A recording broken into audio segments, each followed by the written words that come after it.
নমস্কার বন্ধুরা, টকঝাল রান্নাবাটি চ্যানেলে আপনাদের স্বাগত। আজকে আমি শোল মাছের রেসিপি করে দেখাবো। আমি প্রথমে পেঁয়াজ, আদা আর রসুন নিয়ে এটাকে পেস্ট করে নেব। এবার আমি মাছে নুন হলুদ মাখিয়ে মাছটা ভেজে নেব। আমি কড়াইতে তেল দিয়ে দিয়েছি। এবার মাছগুলো দিয়ে ভালো করে মাছগুলো ভেজে নেব। মাছগুলো আমার ভাজা হয়ে গেছে, আমি এগুলো তুলে নিচ্ছি। এবার আলুগুলোকে একটু লাল করে ভেজে নেব।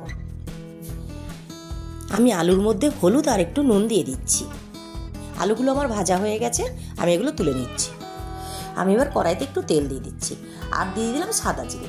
এবার পেস্ট করে রাখা মশলাটা আমি দিয়ে দিচ্ছি। আমি এখানে জিরের গুঁড়ো, লঙ্কার গুঁড়ো, হলুদ গুঁড়ো, পরিমাণ মতো নুন আর আমি একটু কাশ্মীরি লঙ্কা দিয়েছি কালারের জন্য, এটা আপনারা নাও দিতে পারেন। এবার ভালো করে মশলাটা কষে নিলাম। মশলা আমার কষা হয়ে গেছে, আমি আলুগুলো দিয়ে দিচ্ছি।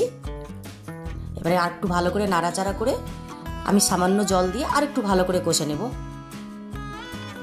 মশলা আমার কষা হয়ে গেছে, এবার জল দিয়ে আমি ঢেকে দেবো আলুগুলো সিদ্ধ হওয়ার জন্য। আলুগুলো আমার সিদ্ধ হয়ে গেছে, আমি এর মধ্যে মাছ দিয়ে দিচ্ছি। একটু গরম মশলা দিয়ে নাড়াচাড়া করে নামিয়ে নেব। রেসিপিটি আপনাদের ভালো লাগলে লাইক, শেয়ার, কমেন্ট করে দেবেন এবং চ্যানেলটি অবশ্যই সাবস্ক্রাইব করে দেবেন।